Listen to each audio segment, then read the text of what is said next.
Boa noite, meu povo. Estamos aqui em mais uma aula.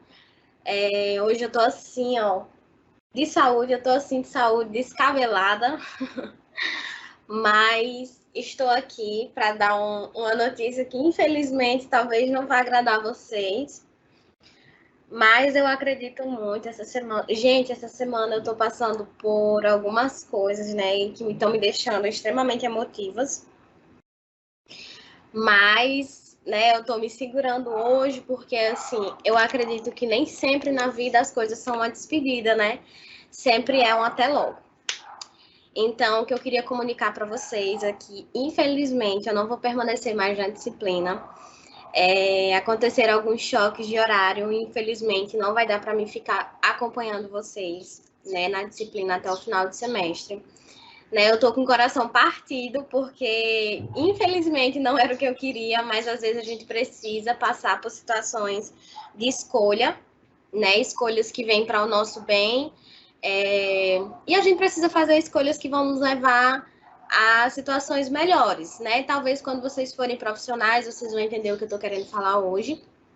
Né? Mas saibam que independente de qualquer coisa, né, mesmo que daqui por diante eu não seja mais a professora da disciplina, mas vocês podem contar com meu apoio, né? Se precisar de alguma coisa, vocês têm meu Instagram, né? Se quiserem me mandar mensagem, se precisarem de ajuda com qualquer coisa, né, eu estarei completamente à disposição. Então hoje vim mais para a gente finalizar a aula, tá? Não se preocupem, vocês não vão ficar sem professor, né? A gente já está. Eu já passei para a coordenação hoje, então eles já estão buscando um novo professor para me substituir, tá certo? Porque realmente não vou ter condições de continuar a disciplina. Mas vocês não vão ficar desassistidos, né? A gente terá outro professor para me substituir. E aí eu vou repassar para o próximo professor, né? Tudo que vocês já viram, a atividade, né, que eu passei para vocês. Tudo bem direitinho, vocês não vão ficar prejudicados quanto em relação à aula. Eu tô me ajeitando aqui para ver se dá pelo menos uma melhorada, né? Porque assim, hoje é o último dia, eu precisava pelo menos estar arrumadinha, né? Mas o negócio parece que não tá a meu favor hoje, não.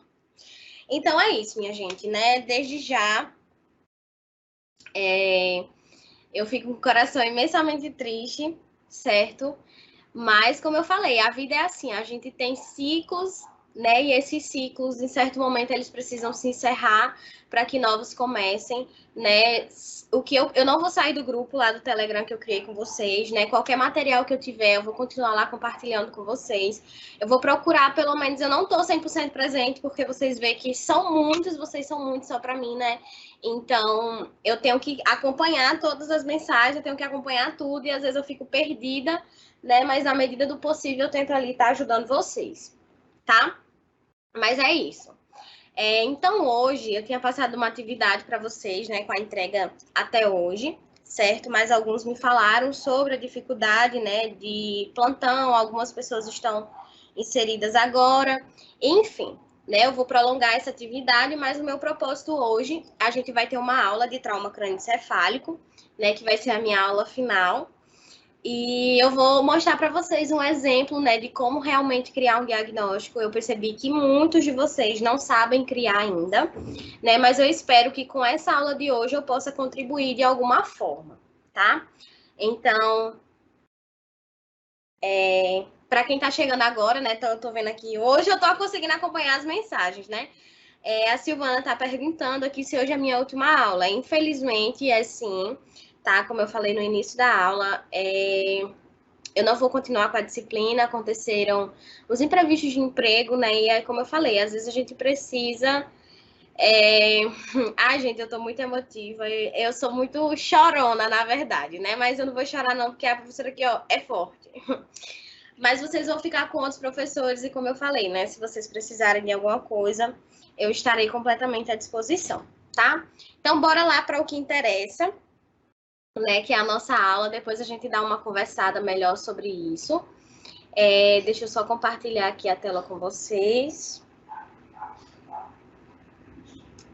Que aí eu vou mostrar para vocês como é que a gente realmente faz uma sistematização da assistência de enfermagem. Eu acredito, né, que vocês estejam conseguindo acompanhar essa tela aqui do Word, né? Então, bora lá. Deixa eu só aproximar a câmera. Então, prestem atenção. Vamos lá, eu falei para vocês, né, na aula passada sobre acidente vascular encefálico, né, e pedi para que vocês montassem um caso clínico, né, e também pedi para que vocês fizessem a sistematização da assistência de enfermagem. O NANDA, como é que funciona o NANDA? O NANDA, vocês vão ver que lá, quando vocês forem abrir o NANDA, eu tenho ele impresso, né, por isso que eu não consegui mostrar aqui, mas o NANDA, ele tem alguns domínios lá. Por exemplo, não sei se vocês perceberam lá, mas tem uma parte no sumário que fala assim: domínio 1, nutrição. Domínio 2, percepção. Domínio 2, ou domínio 3, percepção, sentimentos e família. Domínio 4, essas coisas assim do tipo. Então, tem vários domínios, se eu não me engano, são 14. Para que serve aqueles domínios que a gente tem no NANDA? Aqueles domínios é para que vocês consigam identificar o que é que vocês estão procurando. Por exemplo, se a gente tem um paciente que aparentemente ele está desnutrido, então para facilitar a busca de vocês no NANDA, vocês vão pegar um domínio em que se caracterize relacionado à nutrição e tem um domínio relacionado à nutrição. Por exemplo, se a gente tem um paciente que ele alega que ele está com problemas familiares, né? Então, eu vou procurar um diagnóstico, eu vou procurar um domínio lá no NANDA que fale relacionado a papéis e relacionamento, certo? Então, esses domínios, eles servem para isso, né? Para que a gente consiga estabelecer para onde a gente vai procurar o nosso diagnóstico. Então, por exemplo, vamos aqui dizer um paciente que tem AVE, certo? Vamos montar um caso clínico aqui relacionado a um paciente que tem AVE. Então, vamos lá. Lá no caso clínico, vou montar aqui junto com vocês, vamos dizer que o paciente, ele é hipertenso. Deixa eu só ajeitar minha mesa aqui. Paciente hipertenso. Eu vou dar aqui umas informações. Eu não vou montar um caso clínico, mas aqui eu vou botar as informações mais essenciais, que é para que vocês consigam entender como é que a gente trabalha com a sistematização da assistência de enfermagem, tá? Então, por exemplo, a gente tem um paciente hipertenso. Vamos colocar as informações principais. O IMC dele, vamos dizer que quando a gente fez o exame físico, estava em 39,5, certo? IMC 39,5, deixa eu ver mais algumas informações que a gente pode. Dor aguda. Vamos dizer que o paciente ele sofre de ansiedade. Isso, quando vem no caso clínico, né? A gente sabe que no caso clínico vem assim: paciente deu entrada no hospital. Não tá aparecendo a tela do Word para vocês? Eu tô no Word, não tá aparecendo, não? Então, pera lá.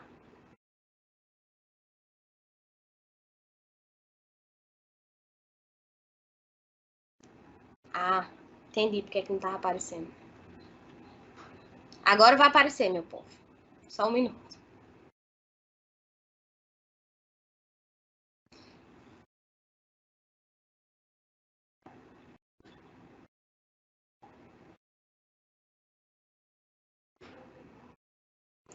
Confirme aí para mim que tá aparecendo agora.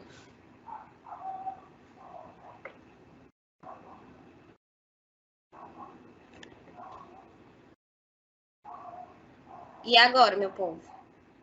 Nada? A tela do Word não tá aparecendo para vocês? Agora sim, né? Olhem aí para mim agora, nesse exato momento, se está aparecendo essa tela do Word para vocês, porque agora é para estar aparecendo. Pronto, agora tá, né? Então, bora lá. Ó, alguém mandou aí no grupo, prestem atenção aí, vamos dar uma olhada hoje no Telegram e vamos dar uma olhada. E bora dar uma olhada tanto na tela do Word como aqui.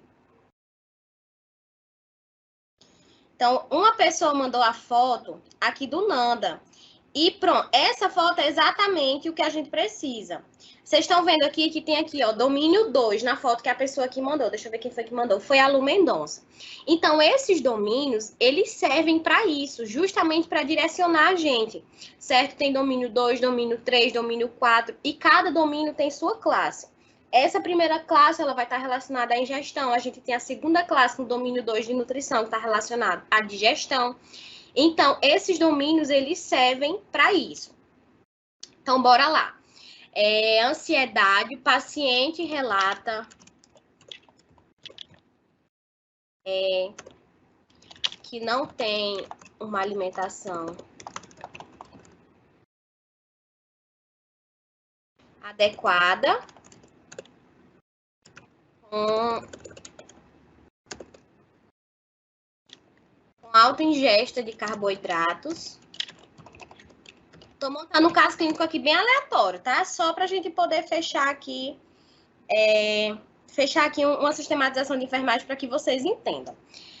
Deixa eu ver o que mais que a gente pode falar sobre dor aguda, ansiedade, que não tem uma alimentação adequada, com alta ingesta de carboidratos. Deixa eu ver o que... Pronto, isso aqui já é suficiente. Claro que, como eu falei, né? Quando o paciente ele vem com as informações, né, com caso clínico, ele vê um caso clínico bem elaborado. Eu montei isso aqui da forma mais rápida. Tá? Então, o que é que a gente pode avaliar aqui como caso clínico? Quando a gente vai avaliar uma sistematização de enfermagem, a gente precisa primeiro destacar quais são os sintomas. Então, a gente tem aqui uma pessoa que alega ser hipertenso, que tem um IMC 39,5, apresenta dor aguda, ansiedade, não tem uma alimentação adequada com alta ingesta de carboidratos. Então, o que é que a gente precisa fazer agora? Montar um plano de cuidados, né, para esse paciente. Como é que a gente vai montar um plano de cuidados? Deixa eu dar uma olhada aqui, porque às vezes eu penso que... Deixa eu só dar uma olhada aqui. Tá. Então, o que é que a gente precisa agora montar?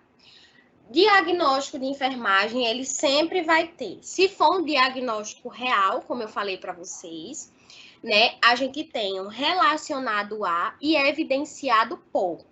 Quando a gente tem um diagnóstico de risco, ele só está relacionado a alguma coisa. Então, vamos lá. Deixa eu vir aqui no NANDA. Então, por exemplo, o que a gente poderia trabalhar primeiramente aqui desse paciente? Se a gente for levar em consideração o IMC desse paciente, ele já está no nível de obesidade, né? 39,5 já é considerado um paciente obeso. Aí a gente vai lá na NANDA, obesidade está relacionado à nutrição, certo? Então, a gente vai lá na parte de nutrição e a gente vai ver se obesidade é um diagnóstico. Então, a gente vai lá, ó, tem lá, obesidade. Na foto que a colega mandou tem assim, no item 00232, obesidade. Então, primeiro diagnóstico de enfermagem. Obesidade relacionado ao quê? Essa obesidade, ela está sendo causada pelo quê? O paciente fala que não tem uma alimentação adequada e que tem uma ingesta alta de carboidratos. Então, essa obesidade está relacionada ao quê? A alta ingesta de carboidratos, evidenciado pelo quê? A evidência é a sintomatologia. Então, o que é que está evidenciando que esse paciente ele está em obesidade? O IMC, evidenciado pelo IMC. Primeiro, diagnóstico de enfermagem. Sempre em um diagnóstico real, a gente tem que ter relacionado e evidenciado. Opa! Essas duas palavrinhas em diagnósticos reais precisam aparecer, certo? Obesidade relacionado a alta ingesta de carboidratos e evidenciado pelo IMC. Ou seja, como é que eu sei que o paciente está em obesidade? Porque o IMC dele está em 39,5, porque o caso clínico ele mostra. Toda sistematização de enfermagem, ela requer um resultado esperado. Se o meu paciente ele está em obesidade, o que é que eu espero desse paciente? O que é que eu espero nesse quadro desse paciente? Melhora na sua condição nutricional. Esse é o resultado que eu quero alcançar com o paciente, certo? Se o meu paciente está obeso, eu como enfermeiro, o que é que eu posso esperar desse paciente? Que ele tenha uma melhora no seu quadro nutricional, certo? O que mais? Aí vem as intervenções de enfermagem. IE significa intervenção de enfermagem, certo? Ó, outra imagem que tem aqui, ó, vocês podem ver aqui na imagem que mandaram, aqui esses fatores que eu falo, relacionado a e evidenciado por. Os fatores relacionados e essas características definidoras é a mesma coisa, né, de evidência, tá? Então, aqui, por exemplo, vocês podem tanto montar um diagnóstico com os fatores relacionados que já tem aqui no livro, por exemplo, aqui a gente poderia colocar, ó, obesidade, aí vim aqui, nessa imagem do Telegram, acompanha aí que o Cirino mandou, na primeira imagem, Cirino, tem lá, fatores relacionados, aí a gente poderia vir aqui, obesidade relacionado ao que, nesse caso, poderia ser comportamento alimentares desorganizados, evidenciado pelo quê? Que é as características definidoras, índice de massa corporal acima, né, maior do que 30 quilos, certo? Ou seja, o IMC ele está acima do que é considerado normal, certo? Então, se, por exemplo, vocês não souberem o que relacionar, vocês podem vir aqui na Nanda. Por exemplo, deixa eu ver aqui. A gente poderia relacionar isso aqui, então, só para lembrar no Nanda, isso aqui vai estar descrito assim, ó. O relacionado no Nanda, ele vai estar lá como fatores relacionados.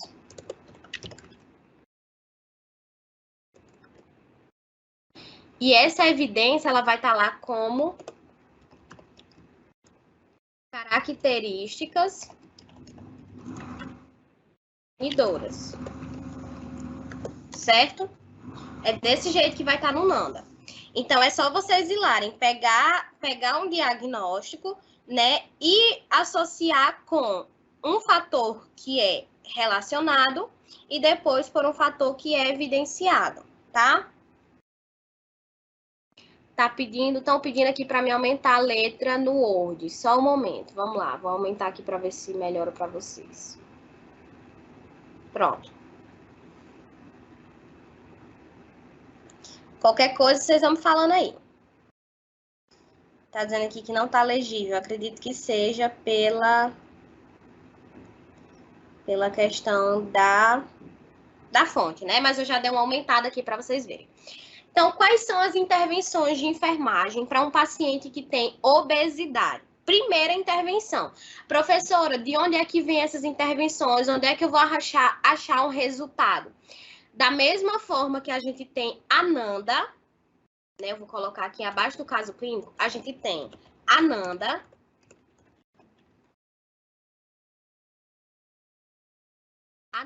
nós temos NIC e nós temos NOC. Esses três aqui são os responsáveis por. A Nanda nos dá o diagnóstico, né? E o NIC e NOC são livros também que nos dá somente resultados esperados e somente intervenções de enfermagem, tá certo? Então, a Nanda, NIC e NOC são responsáveis, os livros responsáveis por fazer, né, a sistematização da assistência de enfermagem. Através deles, a gente consegue fazer essa sistematização da assistência de enfermagem, tá certo? Então, não é um bicho de 7 cabeças. O negócio é só saber usar. Mas como eu estou explicando para vocês como usar, aí facilita a vida de vocês. Então, bora lá, intervenção de enfermagem. Qual seria a primeira intervenção para o paciente que é obeso? Né? Isso eu falo a gente atendendo esse paciente no serviço hospitalar ou ambulatorial, seja lá o que for. Primeiro, encaminhar paciente ao nutricionista. Depois, a gente poderia fazer orientar o paciente sobre a importância da alimentação saudável. Depois, poderia incentivar o paciente a praticar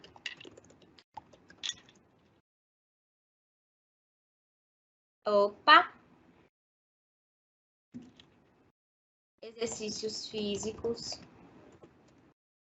A gente poderia também encaminhar o paciente ao nutricionista e ao psicólogo. Por quê? Quando a pessoa começa a atividade de perder peso, ela precisa ser acompanhada pelo profissional psicólogo também, tá? Então, aqui nós já teríamos três intervenções de enfermagem, tá? Aqui a gente poderia colocar outras e outras intervenções de enfermagem, que caberia ao caso, mas 3 intervenções aqui tá ótimo, certo? Desse jeito que a gente monta, né, um diagnóstico. Vamos lá montar outro diagnóstico com o mesmo paciente. O paciente, ele está com dor aguda, né? Aí a gente vai aqui, ó. Dor aguda relacionado a. Aí a gente não sabe do que é essa dor aguda. Geralmente, quando vem um caso clínico, o paciente ele relata porque ele tá com essa dor aguda, né? Qual é a característica dessa dor, né? Vamos dizer que essa dor aguda esteja relacionado a uma condição física, uma condição clínica, por exemplo, o AVE, uma patologia. Então, a gente vem aqui, dor aguda relacionado a patologia clínica, que aqui no caso clínico eu não coloquei, mas geralmente quando o paciente ele relata dor, ele fala, né, no que essa dor está relacionada, se é uma dor no braço, se é uma dor relacionada, né, a alguma condição clínica que ele tenha, geralmente vem relacionada a alguma coisa. Dor aguda relacionada à patologia clínica e é evidenciada pelo quê? Pelo relato verbal. Porque foi o paciente que falou que está sentindo dor. Na dor, a gente não tem como ter uma sintomatologia, né? A gente tem expressão facial. Se o paciente não falar, a única coisa que a gente pode aplicar é uma escala de dor para saber se essa dor ela é pertinente, né? Mas, quando é nesses casos assim, a gente fala que é pelo relato verbal do paciente. É só lembrar que sempre o paciente ele vai ter um fator relacionado e uma característica definidora, tá? Deixa eu descer aqui para poder coisar aqui. Qual é o resultado esperado para esse paciente que está com a dor aguda? Deixa eu só destacar aqui para vocês verem qual é o diagnóstico que eu estou trabalhando. Melhora de imediato no quadro de dor. Quais são as intervenções de enfermagem que eu posso fazer para melhorar? Eu posso melhorar o paciente, melhorar para que o paciente tenha melhora nesse quadro. Aplicar compressa de gelo no local, a depender do local, né? A gente poderia aplicar compressa. Vou colocar só compressa, né? Porque dependendo do local, pode ser uma compressa morna. Aplicar a compressa. A gente pode promover um ambiente calmo e tranquilo ao paciente. Identificar a dor e caracterizar a mesma. Ou seja, identificar a dor, saber onde é essa dor, caracterizar qual é o nível de intensidade, certo? Administrar medicamentos analgésicos conforme prescrição médica. Pronto. Isso que é um diagnóstico de enfermagem, tá? A assistência de enfermagem, ela se dá por isso. A gente vai ter um diagnóstico, um resultado esperado e as intervenções de enfermagem. Então, a gente vai planejar um diagnóstico, a gente vai esperar algo daquele diagnóstico e a gente vai fazer as nossas intervenções, né, para que o paciente ele tenha melhora naquele quadro que ele esteja sentindo, tá? Deixa eu ver se a gente poderia falar sobre... A ansiedade também estaria relacionada aqui com o quadro alimentar do paciente, tá? Então, basicamente, seria isso aqui. Vocês têm alguma dúvida em relação a construir isso aqui agora? Deu para dar uma clareada na cabeça de vocês sobre o que é construir um caso clínico? Deixa eu só tirar uma foto aqui de vocês aqui para me registrar aqui.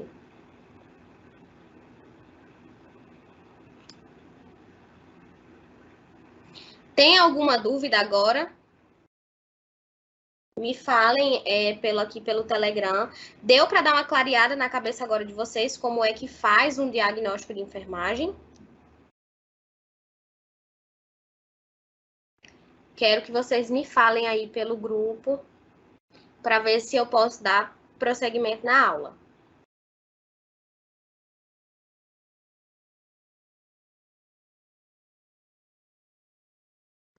Ó, essa questão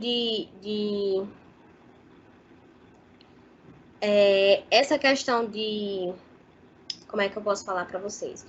De diagnóstico, ela está muito relacionado à questão de, como é que eu posso, de prática, né?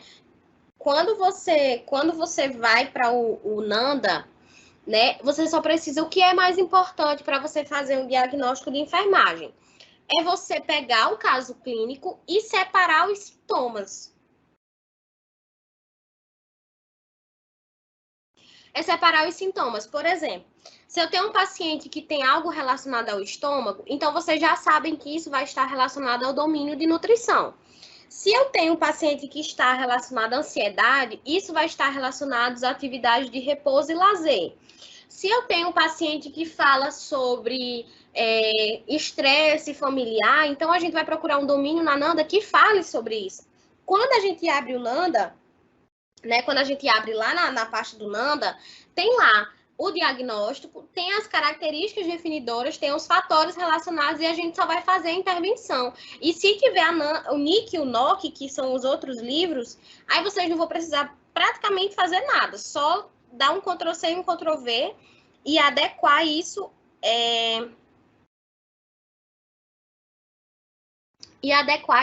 para o paciente. O aluno me perguntou, o Paulino, Silas Paulino me perguntou assim, professora, mas a parte de encaminhar não é o médico, tipo, para o nutricionista. Quando a gente faz a sistematização da assistência de enfermagem, é uma atividade privativa do enfermeiro. Ou seja, esse plano de cuidado, a SAI, ela é uma atividade privativa nossa. Se a gente encaminha, através da sistematização da assistência de enfermagem, o paciente ao nutricionista, porque essa sistematização aqui, ela é feita dentro da rede hospitalar, certo? Se no hospital, na sistematização de enfermagem, a gente vê lá que o paciente ele precisa de um nutricionista, que ele precisa de um psicólogo, nós da enfermagem podemos encaminhar sim o paciente. Na verdade, nós da enfermagem também podemos fazer encaminhamento, né? Só que isso dentro das leis de cada município. Mas nessa questão do hospital, se o paciente precisar, a gente pode encaminhar sim. Outra coisa que eu ia falar para vocês também. Isso se chama plano de cuidado, tá? Quando a gente elabora esse plano de cuidado, quem executa essas intervenções de enfermagem é o técnico de enfermagem. Por exemplo, se aqui nessa primeira orientação a gente colocou sobre obesidade, DE significa diagnóstico de enfermagem, RE, resultado esperado, e IE significa intervenção de enfermagem. Se a gente coloca primeiro no diagnóstico, encaminhar o paciente ao nutricionista e ao psicólogo, então o técnico de enfermagem sabe que esse paciente ele vai ser encaminhado ao nutricionista e ao psicólogo. Ou seja, não é que o paciente ele vai lá para o nutricionista e para o psicólogo. O psicólogo e o nutricionista serão avisados de que eles precisam fazer uma visita ao paciente. porque essa sistematização ela é feita dentro do hospital. Então, quando eu falo de encaminhar o paciente, significa dizer que ele precisa receber uma consulta do nutricionista e do psicólogo, lá onde ele estiver internado. Orientar o paciente sobre a importância da alimentação saudável. Então, o técnico de enfermagem, quem vai lá, conversar com o paciente, falar para ele sobre a importância da alimentação saudável, né, sobre a importância de não ingerir tantos carboidratos e assim por diante. Incentivar o paciente a praticar exercício físico. Ah, professora, mas o paciente está no hospital, como é que eu vou incentivar ele a praticar exercício físico?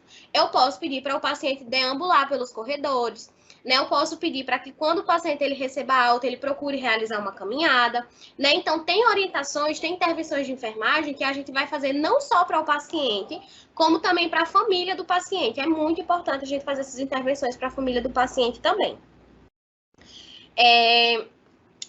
RE, resultados esperados. A colega perguntou, boa noite, professora. A hipertensão arterial sistêmica também seria um diagnóstico de enfermagem? Não seria, porque na NANDA não tem a hipertensão como um diagnóstico, mas tem lá risco de... deixa eu ver aqui, risco de pressão arterial instável. Aí entraria nesse caso, né, de risco de hipertensão arterial instável, mas hipertensão não tem. Infelizmente, não entra como um diagnóstico. Então, basicamente é isso. Quando a gente tem um diagnóstico de risco, né, a gente não coloca a evidência. Então, por exemplo, se a gente fosse um paciente que tivesse um risco a ter obesidade, então seria obesidade relacionado à alta ingesta de carboidratos. No caso, seria risco de obesidade, né, relacionado à alta ingesta de carboidratos. Não teria evidência porque ainda é um risco, né? O paciente ainda pode ter essa questão da obesidade, tá? Então, assim, a minha sugestão é que vocês pratiquem, né? Hoje, por exemplo, vocês percebem que eu consigo construir um diagnóstico de enfermagem aqui com vocês bem rapidinho, só escrevendo. Mas isso está relacionado ao meu tempo de experiência. Apesar de eu não ter muita experiência na enfermagem, né? Porque eu me formei ano passado, mas de tanto ver o Nanda, os diagnósticos eles vão entrando na nossa cabeça, né? A nossa prática profissional, ela vai levando as nossas intervenções. Então, é só questão mesmo de vocês começarem a praticar. Eu diminuí aqui porque alguém me pediu para tirar uma foto. Pode tirar aí. Deixa eu tirar uma foto aqui, posso mandar para vocês também.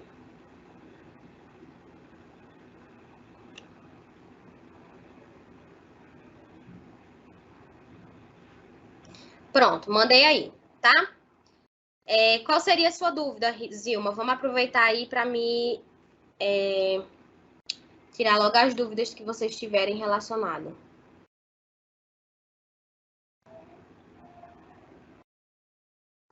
Pode perguntar, que eu estou esperando.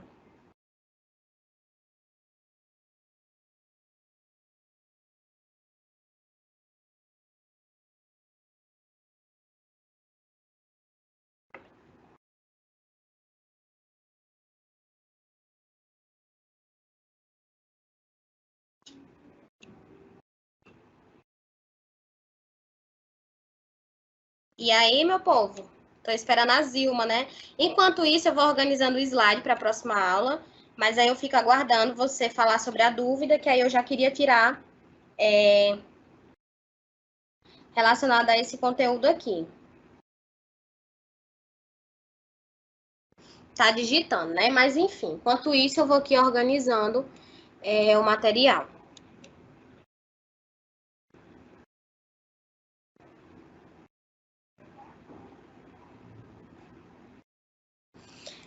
Vi aqui. Daniela perguntou, professor, um paciente com diabetes se enquadra em qual dessas qualificativas? Quando o paciente é diabético, aí a gente tem que procurar a sintomatologia que o paciente está sentindo, né? No NANDA, ele tem alguns diagnósticos relacionados a isso, né? Um paciente diabético, de repente, ele pode estar sentindo uma dor, ele pode estar sentindo náusea pode ser um diagnóstico, então não é necessariamente o diagnóstico de enfermagem não é a doença, o diagnóstico é os sintomas que o paciente ele vem sentindo, né? Aquilo que define o que o paciente está sentindo. Por exemplo, já é algo instalado no paciente, como a obesidade, como a nutrição menos do que as necessidades corporais. Então, por exemplo, o paciente ele chega lá com a diabetes, e aí ele vem, um paciente diabetes descompensado, tem uma nutrição desequilibrada, menos do que as necessidades corporais. Então, lá, menos do que as necessidades corporais, a gente tem, né, um quadro da nutrição. Por isso que a gente deve sempre lembrar, se o paciente ele tem uma doença psicológica, então a gente tem que voltar o domínio para algo relacionado ao psicológico, que se enquadre com a doença. Não significa dizer que, por exemplo, se você tem um paciente com DPOC, com a doença pulmonar obstrutiva crônica, você não vai encontrar no NAND o diagnóstico de DPOC, você vai encontrar respiração ineficaz, insuficiência respiratória, vai encontrar algo que relacione a sintomatologia da doença e não a doença em si, entendeu? Por isso que às vezes os alunos eles ficam perdidos, porque eles vão buscar a doença no NANDA, mas não vão encontrar. Tem que ser algo, se o meu paciente ele tem, a gente tem que trabalhar com os sistemas. Se o paciente ele tem, deixa eu ver aqui, como eu falei, o paciente ele tem uma doença no estômago, então vou procurar lá no domínio de nutrição que é que se iguala o que seria uma sintomatologia desse paciente que tem um problema no estômago. Se o paciente ele tem uma doença relacionada à metabolização, então vou procurar algo no setor de nutrição. Se o paciente fala que não está conseguindo dormir, então eu vou lá no padrão de sono e repouso. Entendeu? Então a gente tem que levar pela sintomatologia que o paciente ele está sentindo. Esse diagnóstico de enfermagem também vale para atuantes em UBS ou são diferentes? Na verdade, essa sistematização da assistência de enfermagem ela não é realizada na UBS. A gente realiza ela nos serviços hospitalares, que na verdade deveria existir em todos os setores, mas hoje nem são todos os hospitais que são implementados a sistematização de enfermagem, só para vocês terem noção. O que você queria saber, Nied, sobre essa questão dos exames laboratoriais no hospital? Qual seria a sua pergunta? Exatamente. Esses diagnósticos que não se encaixam nos diagnósticos de enfermagem é porque são diagnósticos médicos. Até porque só quem diagnostica a doença é o médico. Exatamente, perfeita a sua observação, Sara. Quem diagnostica a doença é o médico. Nós temos o papel de diagnosticar a sintomatologia do paciente. Ou seja, a gente vê um paciente que não está acometido pela doença, mas a gente vê o paciente que está acometido pelos sinais e sintomas, tá? Para o enfermeiro não pode efetuar nenhum exame sem autorização do médico, não é isso? Nem o diagnóstico, quem faz é o diagnóstico médico, não é isso? Sim, o enfermeiro ele pode sim prescrever alguns exames, nós temos essa resolução do COFEN que alguns exames nós podemos solicitar. Mas, claro, quando o paciente ele precisa porque vocês precisam entender o que é um diagnóstico de enfermagem e o que é um diagnóstico médico. O diagnóstico de enfermagem ele vem no propósito de tratar, né, as questões da sintomatologia do paciente. A doença em si, quem trata é o médico, certo? A gente vai tratar a sintomatologia. Por exemplo, o paciente é um paciente que ele tem depressão. Quem vai tratar o paciente com depressão, a doença, é o médico, mas quem vai tratar a sintomatologia somos nós. Por exemplo, o paciente ele tem crise de ansiedade, o paciente ele se sente desconfortável em ambientes, o paciente fica inquieto na sala. Então, a gente vai trabalhar nesse quesito da sintomatologia do paciente. É feito em que momento do atendimento? Quando quando a gente recebe o paciente na admissão, né? Quando a gente recebe o paciente no serviço hospitalar, que a gente faz a triagem e a gente vai lá colher todos os dados para fazer a evolução de enfermagem. Na medida que se faz a evolução de enfermagem, que colhe todas as informações do paciente, a gente já vai lá fazer a sistematização de enfermagem.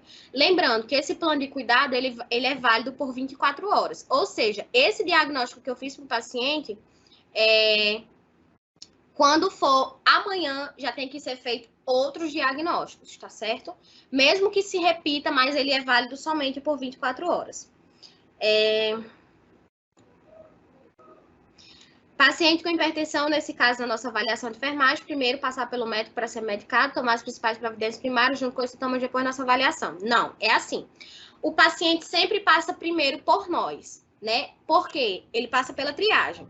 Quando o paciente ele passa pela triagem, a depender da situação, se ele for ficar hospitalizado ou não, aí o que que acontece, né? O paciente ele entra no setor, a gente faz a evolução de enfermagem, aí ele vai lá e passa pelo médico, né? E o médico vai lá e fala assim: o paciente está com pique hipertensivo, ele passa a medicação e tudo mais. Mas no momento que a gente recebe o paciente, antes de realizar a medicação, a gente precisa fazer a evolução de enfermagem, a gente precisa fazer o exame físico no paciente. E no momento que se faz o exame físico, já se faz o plano de cuidado para esse paciente. Válido para o paciente que vai ficar em hospitalização, porque esse cuidado vem de 24 horas. 24, né? Para saber se o paciente ele vai precisar se ele vai precisar de outros cuidados, se as intervenções elas foram bem realizadas, né? Se aquilo condiz com a realidade do paciente e assim por diante. Mais alguma dúvida?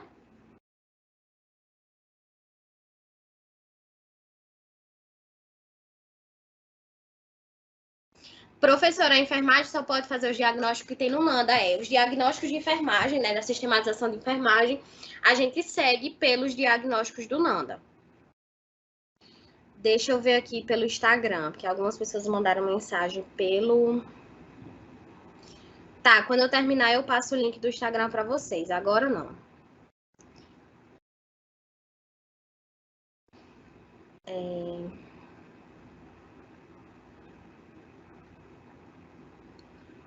Pessoal que tá me pedindo aí pelo Telegram, depois eu... É pelo Telegram, tá? Me perguntaram como é que os alunos estão se comunicando comigo. Mas é pelo Telegram, tá? Porque nas aulas passadas a gente criou um Telegram e aí eu fui passando o link para quem eu pude, né? A evolução, só o enfermeiro pode fazer, cada profissional ele faz a sua evolução. A gente tem a evolução de enfermagem, a gente tem a evolução do técnico, a gente tem a evolução do médico, a gente tem a evolução do fisioterapeuta, tem a evolução do nutricionista. Todos os profissionais eles precisam fazer uma evolução, mas a evolução de enfermagem só quem faz é o enfermeiro e o técnico. Bora lá. Eita, que hoje vocês estão que estão, hein? Na triagem, a gente relata os sintomas do paciente para quando chegar no médico, o médico já saiba o que fazer. Mas nós já nos preparamos para lidar com o que vier depois. Sim, se a gente já for analisar o paciente, né, com a triagem, com a sintomatologia, a gente já vai encaminhando a evolução de enfermagem, né? Às vezes é assim, o paciente chega, né, no serviço hospitalar, ele passa pela triagem e vai ser atendido pelo médico. O médico já fala, né? O paciente vai ficar hospitalizado e tudo mais. Se o paciente for ficar hospitalizado, aí a gente vai lá no paciente, vai fazer aquele exame físico, céfalo-caudal, da cabeça aos pés, avaliar tudo no paciente. Depois que avaliar, porque esse exame físico é o caso clínico, né? Aí a gente começa a fazer os planos de cuidado para ser implementado no paciente. Sim, pode solicitar sim, exames na intervenção de enfermagem, mas geralmente a gente não coloca solicitar exames, né? Geralmente a gente encaminha o paciente para algum profissional. Por exemplo, se a gente percebe que ele tem um problema auditivo, então a gente encaminha ele para um profissional fonoaudiólogo. Se a gente percebe que ele está com problemas nutricionais, então a gente encaminha ele para um nutricional. Para um nutricionista, desculpe, para um médico especialista, para que o médico, assim, ele solicite os exames. Mas se for algo competente da nossa área, por exemplo, verificar a glicemia de 2 em 2 horas. Então, isso a gente pode solicitar, né? É algo que nós realizamos. Solicitar a aferição dos finais vitais de 3 em 3 horas. Ah, outra coisa que eu não falei para vocês. Quando a gente coloca essas intervenções de enfermagem aqui, ó, quando a gente coloca essas intervenções, a gente precisa aprazar, certo? Professor, o que diabo é aprazar? Por exemplo, se eu estou dizendo que eu tenho que aplicar compressa, eu preciso dizer de quanto em quanto tempo o médico ele precisa, né, aplicar essa compressa. Por exemplo, aplicar a compressa de 3 em 3 horas. Promover um ambiente calmo e tranquilo ao paciente. Quando eu devo promover esse ambiente claro e tranquilo ao paciente? Sempre que possível.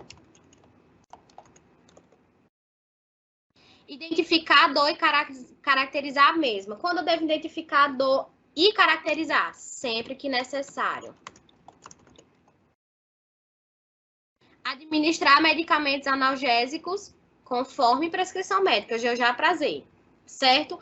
Aprazar significa colocar, né, de quanto em quanto tempo aquilo deve ser realizado, porque como eu falei para vocês, quem vai realizar isso aqui é o técnico de enfermagem. Então, ele precisa saber, o enfermeiro colocou aqui que eu preciso aplicar uma compressa. Mas eu tenho que aplicar essa compressa de quanto em quanto tempo? Aí, lá no aprazamento, você vai colocar que o paciente ele precisa ser aplicado uma compressa de 3 em 3 horas. Quando é que eu vou promover um ambiente calmo e tranquilo ao paciente? Sempre que for possível. Quando é que eu tenho que identificar a dor do paciente? Sempre que necessário. Por exemplo, encaminhar o paciente ao nutricionista e ao psicólogo. Quando eu devo fazer isso? De imediato. Que o paciente está precisando agora, de imediato. Orientar o paciente sobre a importância da alimentação saudável. Quando eu devo fazer isso? Sempre que necessário.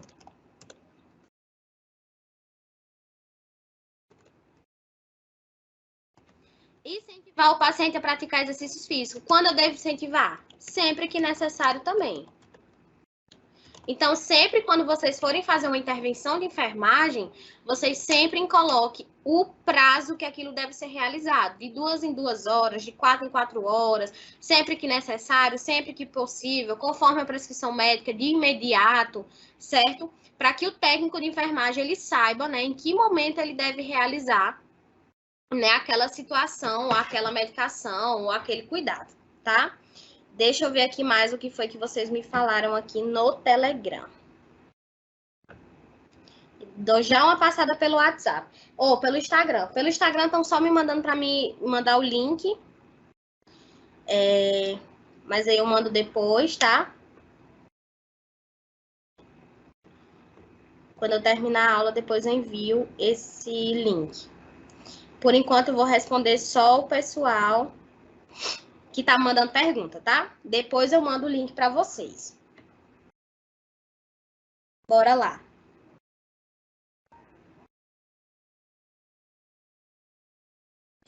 Eu acredito que não tenha mais nenhuma pergunta, né? Encerrou. Pronto. Deu para dar uma esclarecida aqui na vida de vocês agora? Eu espero que sim, né? Se não tiver dado, mas, como eu falei, a prática vai levar vocês ao entendimento. O que acontece? Como eu falei para vocês, né, já são 6h47, mas mesmo assim eu vou iniciar a aula de TCE, mesmo sabendo que para quem está entrando agora eu não vou continuar na disciplina, tá? Quem vai me substituir é um outro professor, mas eu vou fazer o seguinte.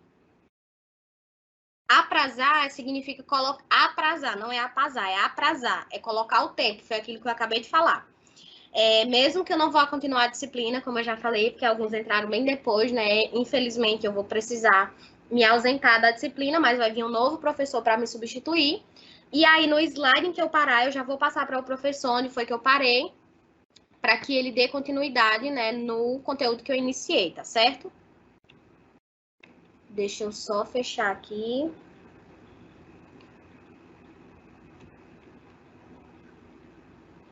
Só um momento, minha gente.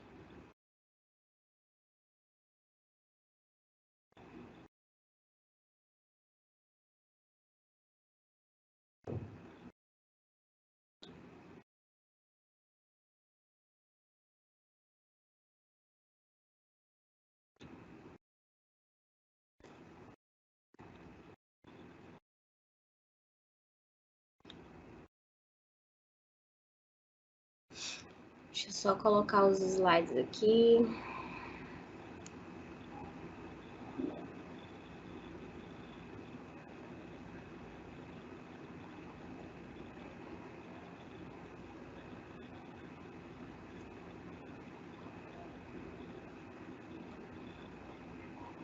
Pronto, vocês estão conseguindo ver o slide, né?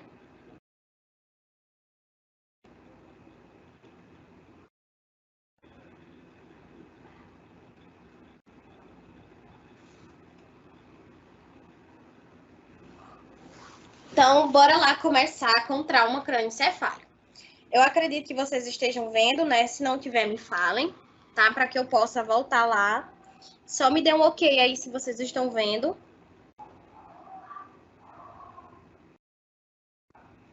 Pronto, perfeito. Então, hoje a gente vai começar sobre trauma crânioencefálico. Então, qual seria o objetivo de hoje, né, com essa aula? Conceituar o que é o trauma crânioencefálico, né, e expor as suas causas, trazendo uma abordagem geral de anatomia e fisiologia da cabeça, oferecendo informações sobre a fisiopatologia e apontar toda a conduta do socorrista frente a uma vítima de TCE. Então, o que seria um trauma crânioencefálico? Ele é uma agressão ao cérebro, né, causada por uma ação física externa, que pode produzir alteração do nível de consciência do paciente e ressaltar em comprometimento das habilidades cognitivas, físicas e comportamentais.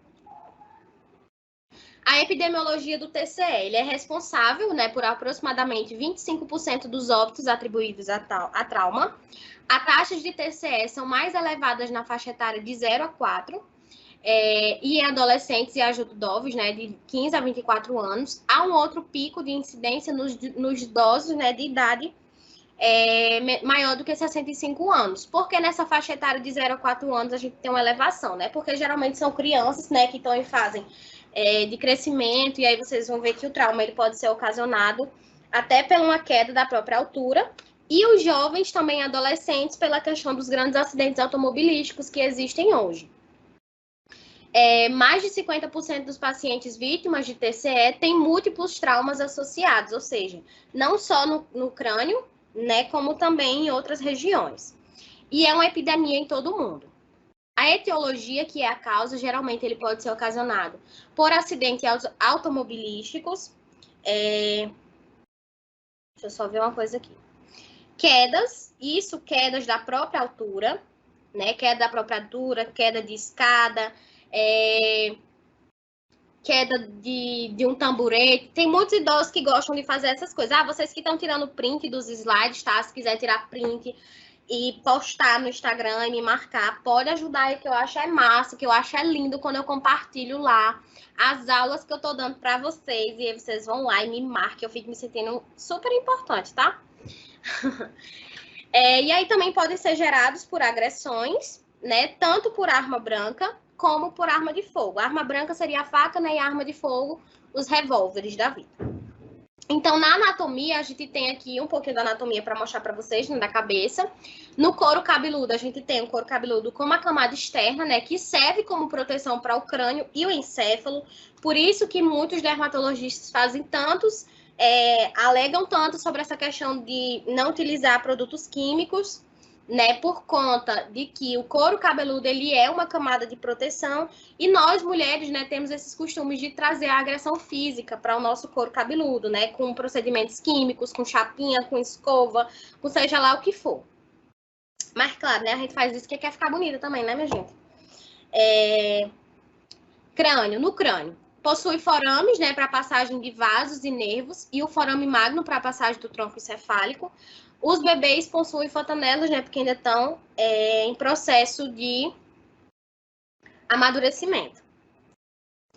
Gente, vocês dizendo isso aqui, eu daqui a pouco eu choro, viu? Porque hoje eu tô sensível.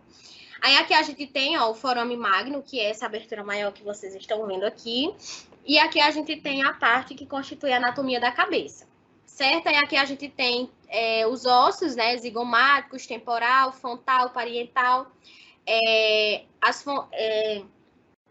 estruturas cerebrais que a gente tem aqui, né? E como eu falei para vocês, aqui nessa anatomia, de uma forma aqui bem mais sutil, aqui nessa primeira imagem, vocês estão vendo uma abertura bem gigantesca, que isso aí é o forame magno, né? Por onde passa a questão do encéfalo. Nós temos as meninges, né, que são camadas que revestem o nosso cérebro. Nós temos a dura mater, a aracnoide e a pia mater.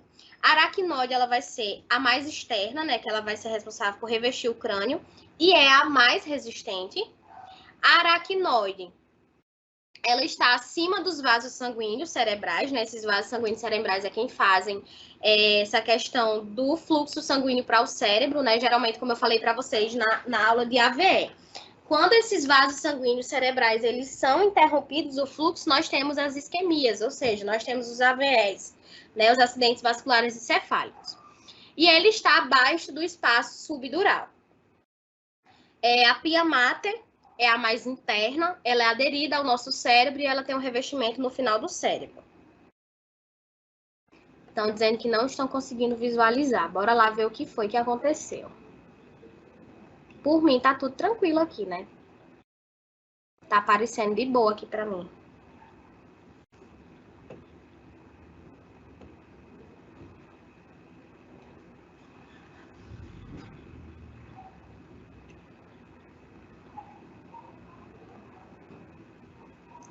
Peraí, meu povo, vamos lá.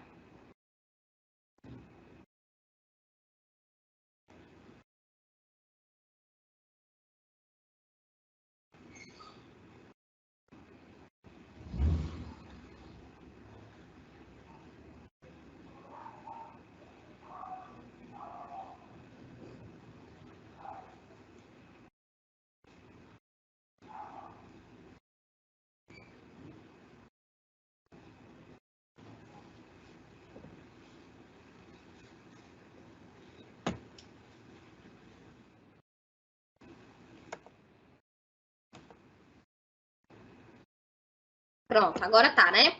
Então, bora lá. A pia mata, ela vai ser a mais interna, né, aderida ao cérebro, e tem um revestimento no final do cérebro. Aí, como vocês estão vendo nessa imagem, né, a gente tem essas camadas. Aqui a gente tem a pele, o periósteo, o osso, aí vem a dura mata, que é a mais externa, isso na cavidade do cérebro, né, aí vem a aracnoide, e, por fim, a pia mata, que é a que fica mais interna ao cérebro. Tá? Então, aí, como vocês podem estar vendo essas camadas, é essa mesma imagem que aí mostro para vocês. Vem a questão da pele, depois a gente tem um periósteo, depois a gente vai ter o osso, aí vem a dura mater, a pia mater e o aracnoide e a pia mater.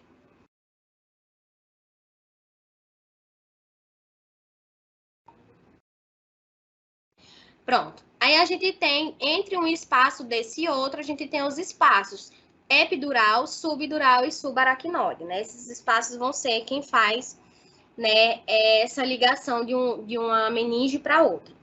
Meningite é a inflamação nessas meninges, tá certo? O nosso encéfalo, ele é composto pelo cérebro, pelo cerebelo, pelo tronco encefálico. O cérebro ele é composto por 2 hemisférios, né, responsável por funções sensitivas, motoras e intelectuais. O cerebelo, ele é responsável pela coordenação e pelo equilíbrio. E o tronco encefálico ele é responsável pelo nível de consciência e contém os centros cardiorrespiratórios. Então, o trauma crânioencefálico, né, quando ele atinge, né, uma dessas estruturas da nosso cérebro, é isso que vai modificar, né, a questão, por exemplo, se o paciente ele fica sem andar, se o paciente ele perde as funções cognitivas, sensitivas, motoras. Isso está relacionado justamente à área que é afetada. Então, a fisiologia, como é que acontece? Nós temos o fluxo sanguíneo cerebral, que é o FC, que ele é fundamental, que os neurônios, né, que os neurônios recebam oxigênio e nutrientes constantemente para que desenvolva essas funções. A pressão arterial média, que é a PAN, ela é a pressão que transporta sangue para o cérebro. Essa pressão ela é medida através da pressão arterial diastólica, ou seja, do relaxamento cardíaco, mais 1/3 da pressão de pulso, certo? E a nossa pressão de perfusão cerebral, que é a pressão necessária para circular o sangue pelo cérebro, ela é responsável pelo quê? Ela é igualitária à PAN, que é a pressão arterial média, e a PIC, que é a pressão intracraniana.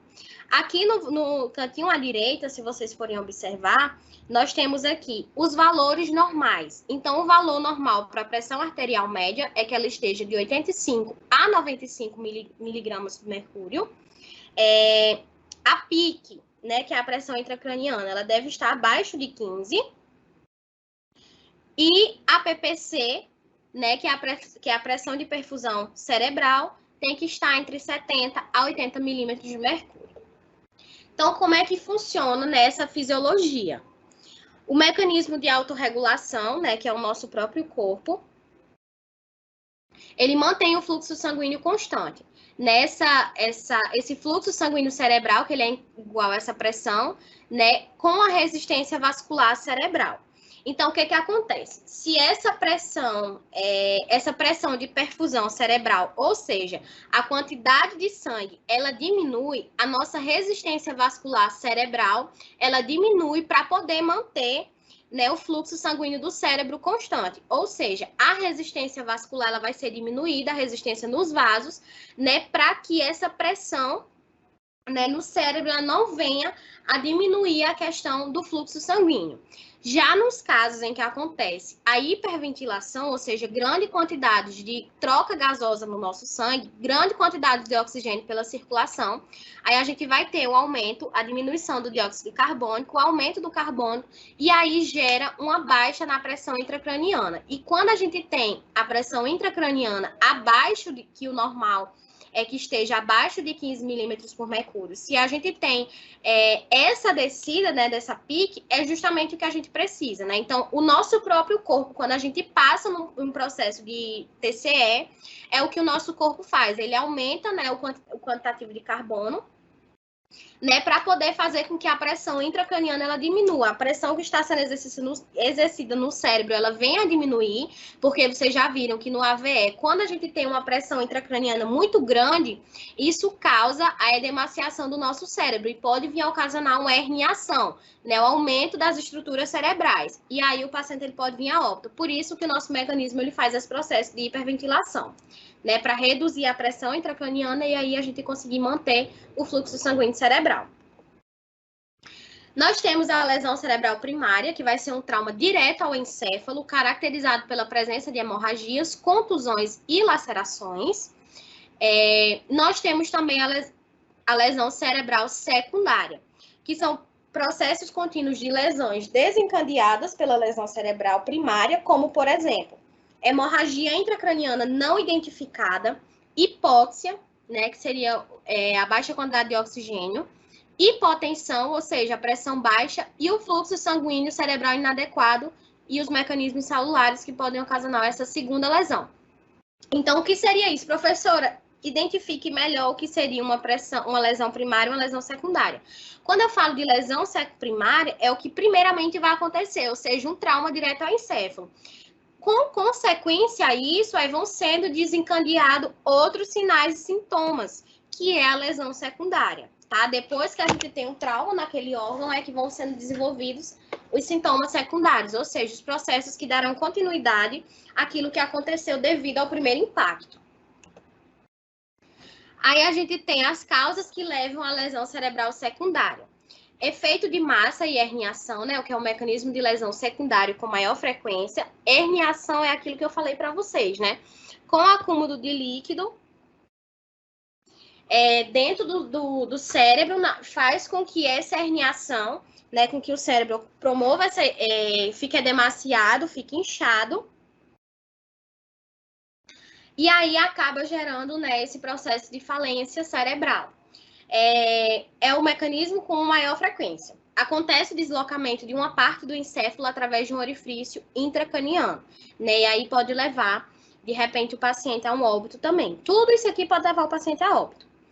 Tipos de herniações. Nós temos as herniações uncal, que atinge o terceiro nervo do crânio, que é o nervo oculomotor, né? E aí pode acontecer desse nervo expulsar, né, essa parte desse nervo para fora, por isso que algumas pessoas, quando tem lesões no rosto, o olho sai para fora, isso é uma forma de herniação que a gente chama. Pode atingir o cíngulo, que esse giro cíngulo ele é forçado sobre o divisor dos hemisférios do nosso cérebro. Amígdala cerebral, que é a compressão do cerebelo e do bulbo sobre o forônio magno. E aí interfere diretamente, né, no encéfalo, porque o forame magno ele serve justamente para essa questão do encéfalo. Aí nós temos aqui as síndromes de herniações. Nós temos as herniações que são moderadas e nós temos as herniações que são mais extensas. Na herniação moderada, a gente pode ter dilatação ou lentidão na resposta da pupila a estímulo ipsilateral. Ou seja, a gente faz um estímulo em um lado da pupila e a gente percebe que tem uma lentidão, né, na resposta a essa pupila mesmo com o estímulo. Deixa eu só acompanhar uma coisa aqui, que às vezes ficam me mandando mensagem no Instagram e eu penso que seja uma dúvida.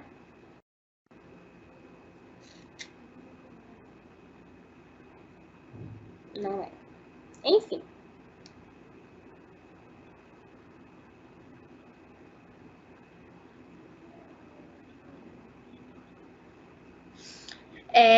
A herniação mais extensa, que ela vai ser destruição de estruturas do tronco encefálico. Quando há essa destruição de estruturas do tronco encefálico, a gente pode ter tanto essa postura de decorticação, que é quando os braços eles ficam fletidos para dentro, igual a imagem mostra, e também pode ter a questão da postura de decelebração, que os braços eles ficam decorticados para fora. Né? Vocês veem na imagem que os braços eles ficam retidos para fora. Então, quando vocês verem o paciente nessas duas posições, né, tanto nessas duas posturas, tanto de decorticação quanto de descerebração, isso está relacionado à destruição do tronco encefálico. Como é que acontece essa isquemia e essa herniação? Basicamente aquilo que eu já falei para vocês, né? Com o edema cerebral, né, com o inchaço dessa questão das particularidades do cérebro, vai aumentar a pique, né? E com essa pressão elevada no cérebro, que a gente sabe que a pique ela tem que estar abaixo de 15 milímetros por mercúrio, né? Se ela aumenta, a gente vai ter uma maior pressão lá dentro e com certeza com a maior pressão, o fluxo sanguíneo cerebral ele vai ser diminuído. Se tem um fluxo sanguíneo cerebral diminuído, significa dizer que o quê? O paciente ele vai entrar numa isquemia cerebral, falta de oxigênio no cérebro, que aí o paciente pode vir a ter um AVE isquêmico. O edema cerebral ele também pode ser ocasionado pelo acúmulo de líquido raquidiano nos neurônios, como eu já falei para vocês. E aí, esse líquido acumulado gera esse edema e forma a questão das herniações e morte se ele não for interrompido. Porque esse acúmulo de líquidos ele vai provocar o quê? O edema cerebral.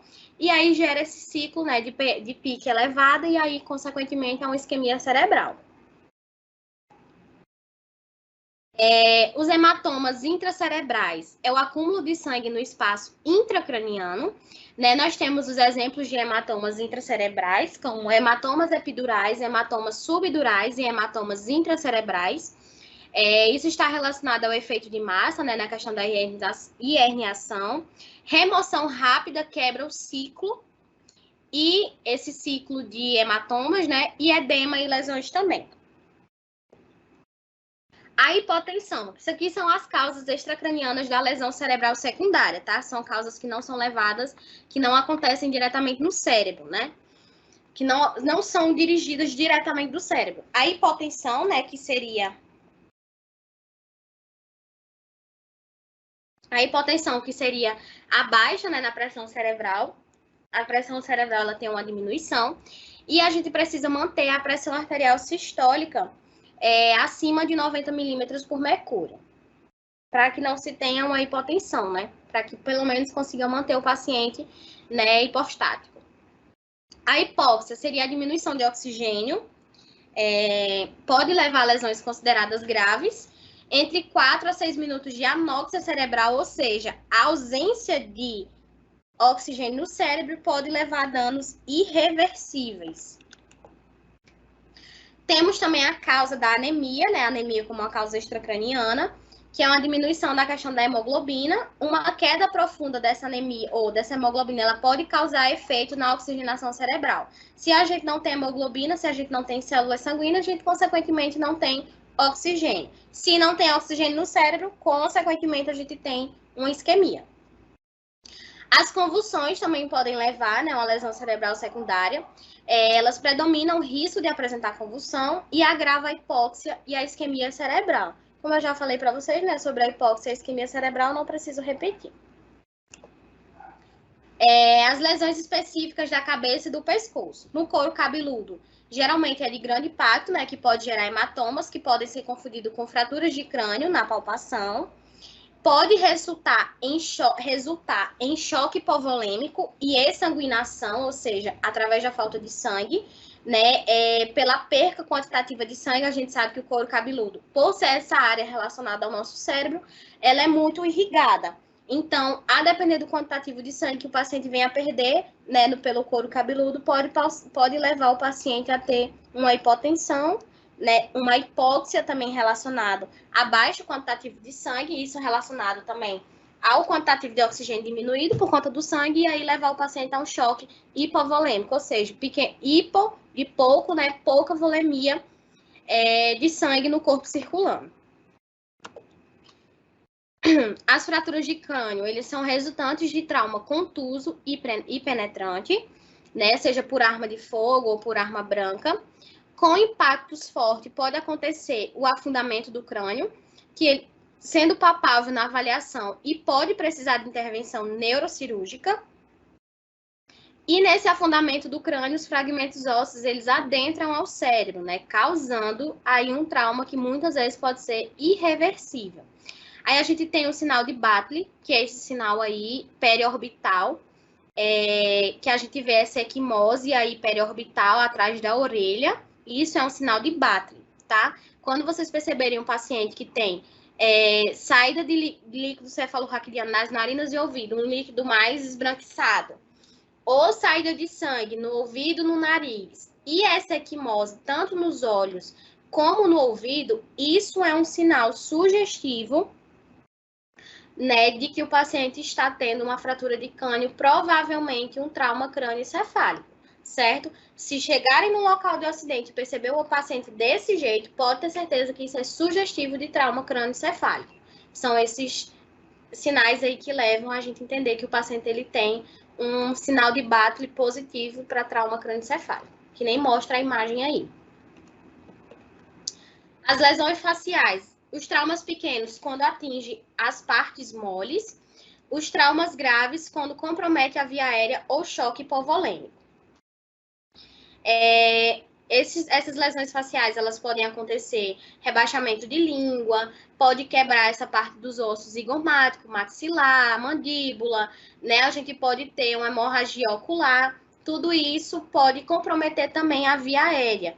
Né? Se, por exemplo, o paciente ele tiver um trauma facial em que haja quebrar os dentes, né, fragmentos ósseos que impeçam a questão do paciente, como é que eu posso falar para vocês? Que impeça essa questão do paciente respirar, né? Isso pode comprometer a via aérea do paciente também.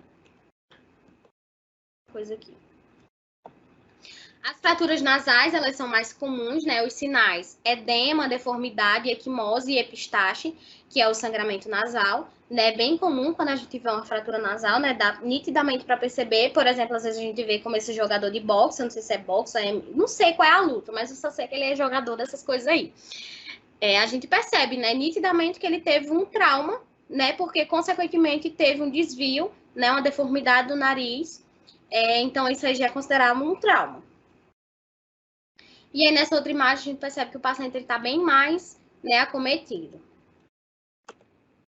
Aí nós temos as fraturas da porção média da face, né, como vocês podem ver aí, ó, a fratura Lefort 1, Lefort 2 e Lefort 3. Nessas fraturas, elas vão de acordo com a estrutura óssea, como vocês podem perceber. Né? Depois eu sugiro até que vocês dêem uma leitura nesse material sobre fratura de Lefort 1, Lefort 2 e Lefort 3. Eu não vou adentrar muito aqui, porque isso aqui já sugere a parte anatômica, né? Mas pela própria imagem você já consegue identificar, né? Basicamente essa questão da estrutura na qual é atingida. As lesões mandibulares é a segunda mais comum, né? 50% dos casos são fraturadas em mais de um local, né? A mandíbula. A gente tem a sínfise, geralmente, no corpo da mandíbula, ou na sínfise, daí a gente tem essas lesões no corpo, no ramo, nessa subcondinela. Enfim, é uma das lesões que mais ocorre, né? Nessa questão das lesões da cabeça e do pescoço, no trauma crânioencefálico. Lesões da laringe. É um golpe na região anterior do pescoço, pode ocorrer alteração da voz do paciente, perca da proeminência cartilaginosa, hemoptíase, e essa hemoptíase é quando o paciente ele escarra, sai sangue no escarro. Não se pode intubar o paciente, né, porque ele teve uma lesão na laringe, dessa forma a gente faz uma cricotireoidostomia, né, faz a questão da respiração, de uma incisão na tireoide do paciente para realizar esse conforto, né, na questão da respiração do paciente. As lesões dos vasos cervicais, né, as artérias carótidas e as veias jugulares, causam hemorragias profundas nas veias jugulares, a embolia gasosa, que pode prejudicar a função cardíaca e a perfusão cerebral. Na lesão cerebral, a gente tem a concussão cerebral, né? Alteração transitória da função neurológica. Só um minuto aqui.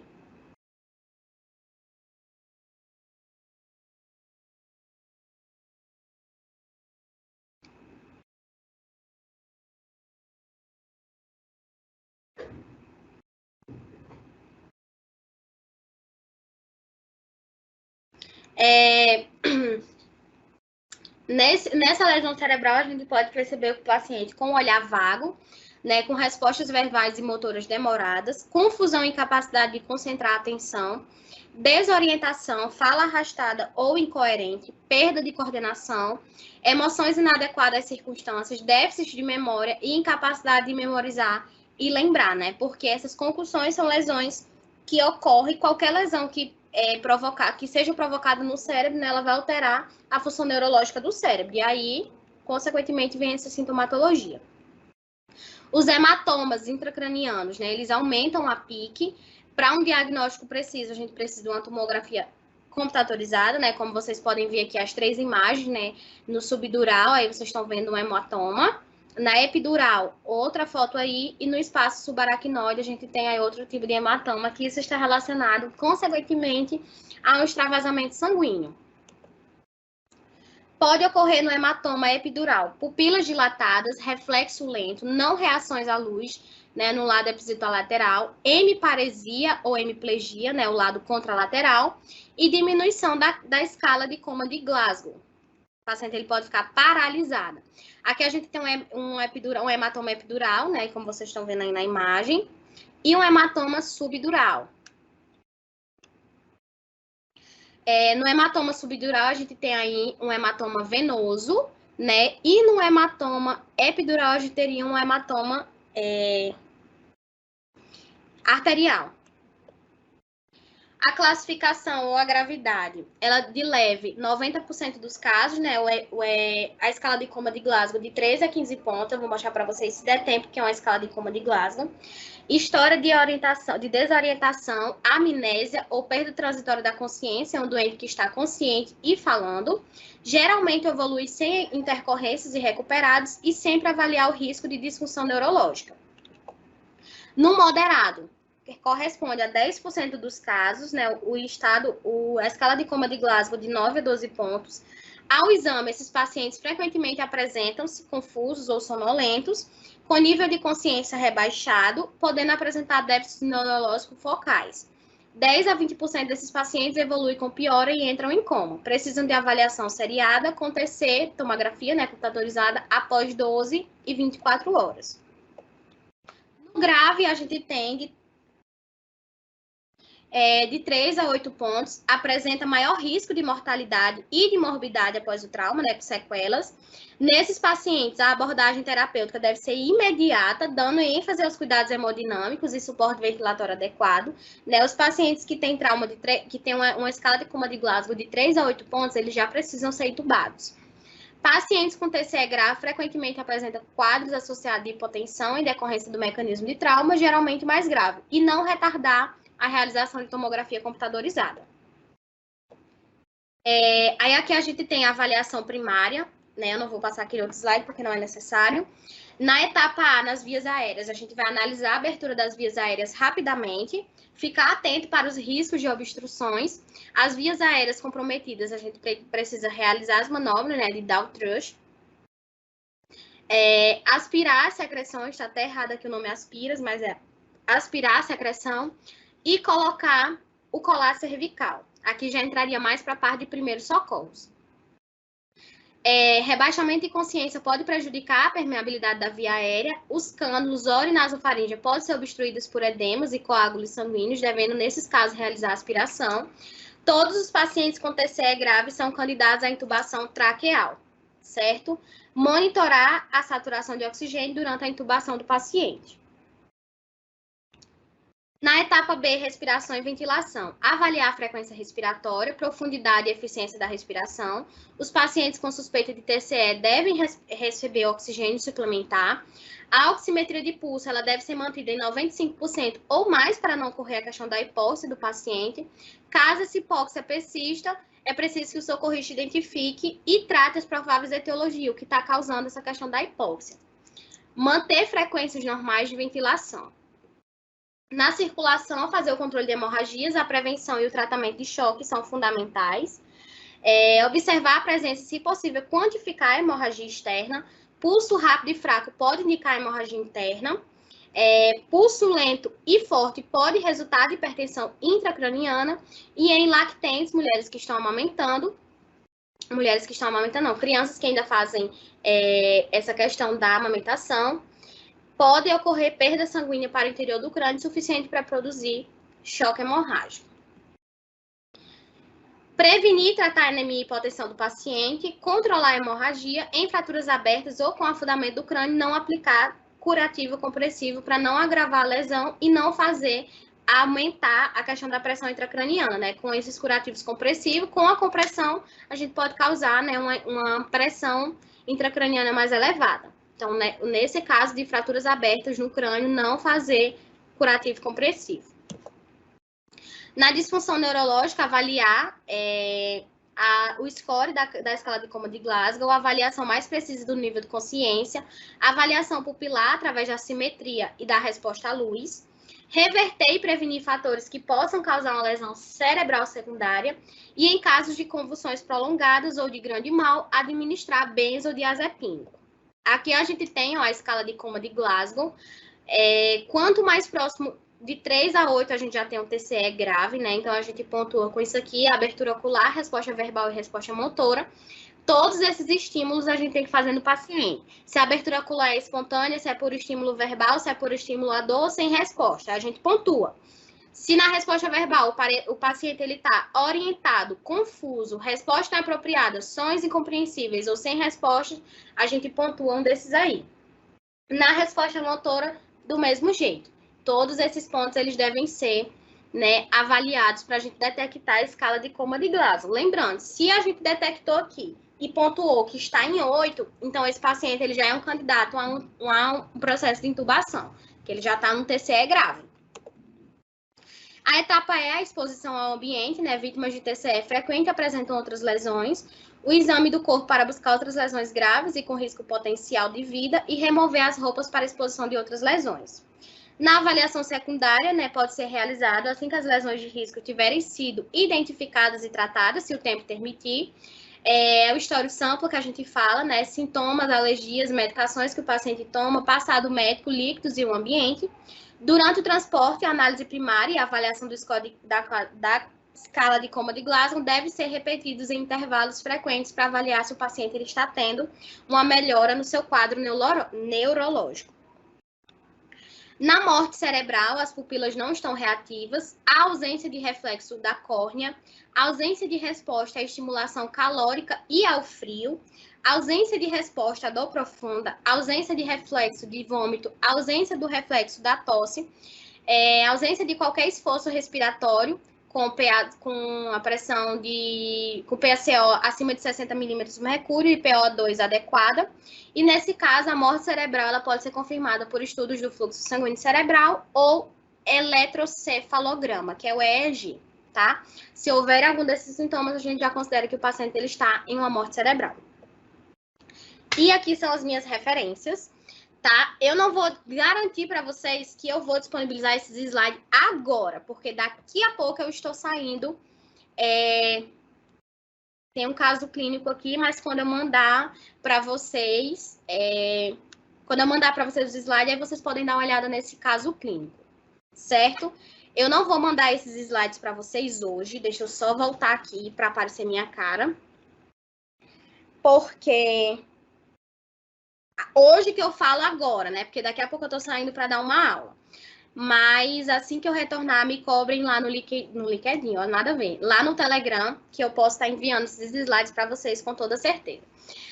Minha gente, então é isso, tá? A gente tá finalizando aqui 7h24.